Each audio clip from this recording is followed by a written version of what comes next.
Hey guys, how's it going? It's been a while, hasn't it? I want to go ahead and make this video today to go ahead and react to the Dragon Ball Genkidaimatsuri event 2026 that aired in Japan last night.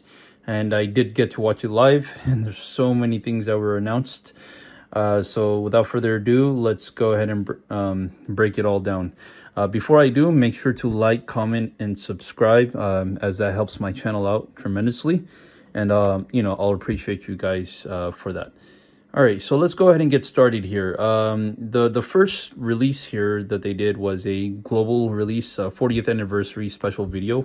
This was essentially, Akira Toriyama's original color illustrations that were, brought to life with the art, with dynamic animation and brand new musical score by Hans Zimmer, and that was huge. I didn't expect to hear about Hans Zimmer, and then what else we had was Dragon Ball Super Galactic Patrol was a new anime was announced. So this new anime is obviously going to be the Moro arc. I wanted to let you guys know that off the rip. They didn't announce Moro at this event whatsoever or anything like that. But, for those of you manga readers like me, know that the Moro arc is the Galactic Patrol arc. So finally, it's getting animated, right? I know it's been so long, and it's a long time coming, and we finally, we're patient enough to finally get to see it come to light, which is amazing. So, yep, that got announced last night, which is huge. So 8 years without Dragon Ball Super, and it's finally back. The drought is done. So that being said, the next thing they did announce, which this was a little bit controversial, but I can kind of see why they did it, and I'll let you guys know my opinion. No, I don't think anyone else has this opinion yet that I've seen. So it's maybe I'm right, and maybe I'm breaking news here. I don't know, but this is all just speculation. But Sean Schimmel, if you guys know the voice of Goku in dub, had a live stream the other day, and he kind of spoiled this already. So a lot of people are anticipating it, but there's going to be a Dragon Ball remake. What kind of Dragon Ball remake? Essentially, they're redoing, I think for the fourth time now, if you want to count the manga, the Beerus arc, right? When Goku meets Beerus for the first time. This is remastered. I saw the trailer and everything like that. It was shown, and it was it was a sight to see. But a lot of people are wondering, like, why are they doing this for the fourth, fifth time, whatever the case might be?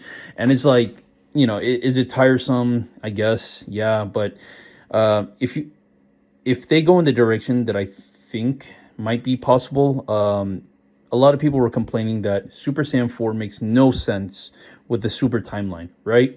If they're redoing this and they just add a little dialogue, right, explaining Super Saiyan 4 when Goku goes up to Beerus to fight him for the first time, and he only goes up to Super Saiyan 3, if they just add like a little blurb there, explaining like, I would go Super Saiyan 4, but there's no point because of how strong you are. I don't think that would be enough.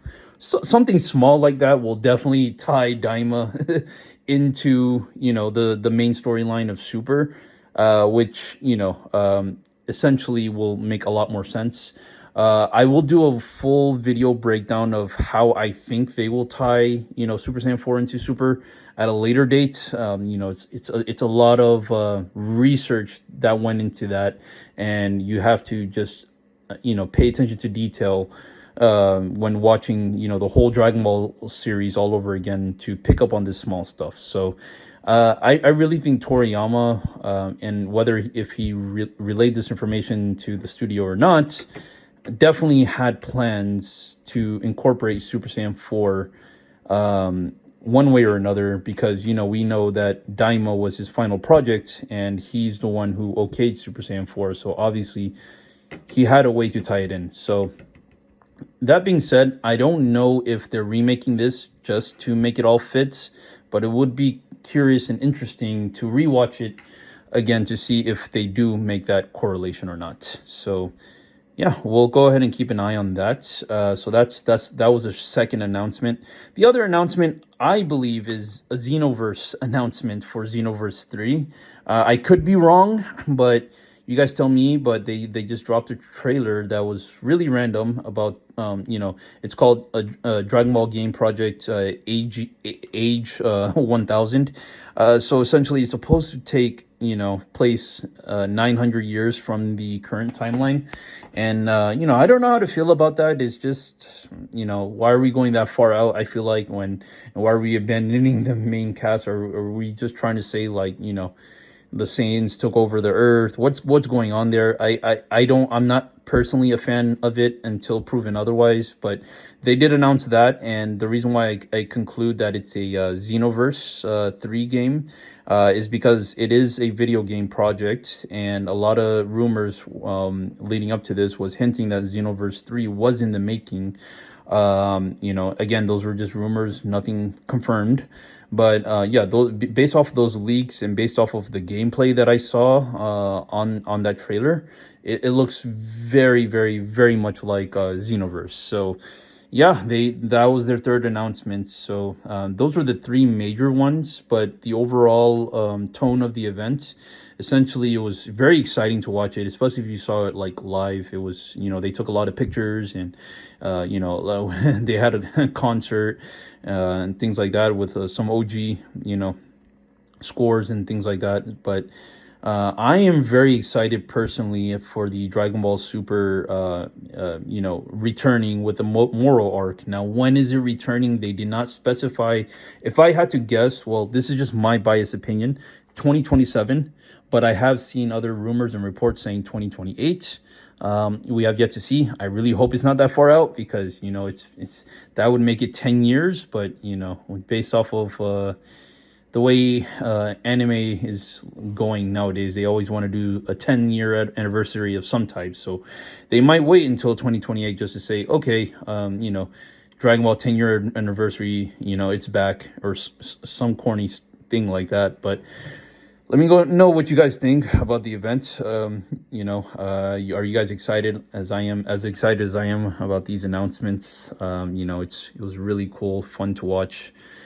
But yeah, make sure to like, comment, and subscribe, and I'll try to post more frequently now that Dragon Ball is in the making of coming back. So that's going to be the main thing I'll review here on this channel, and then I'll also review the One Piece anime as well when it comes back, since it went seasonal. I just caught up on One Piece. I took a 6-year hiatus break after Dressrosa. I don't know, it just wasn't for me. Dressrosa was really boring to me. It wasn't to my liking, watching all those tontadas, and it was just a very dragged out long arc in my opinion.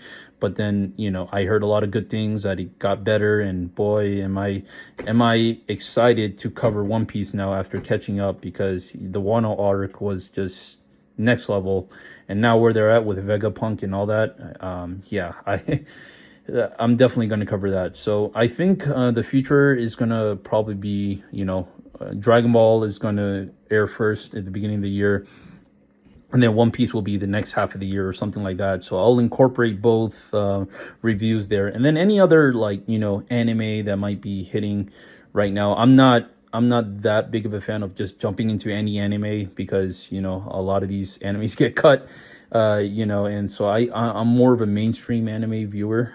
So I will definitely do vetting before I cover anything on my channel, and make sure that it's not a Hungry Joker type of situation. If for those of you who know. But yeah, with that being said, definitely subscribe to my channel, and I look forward to seeing you guys in the next one. Peace.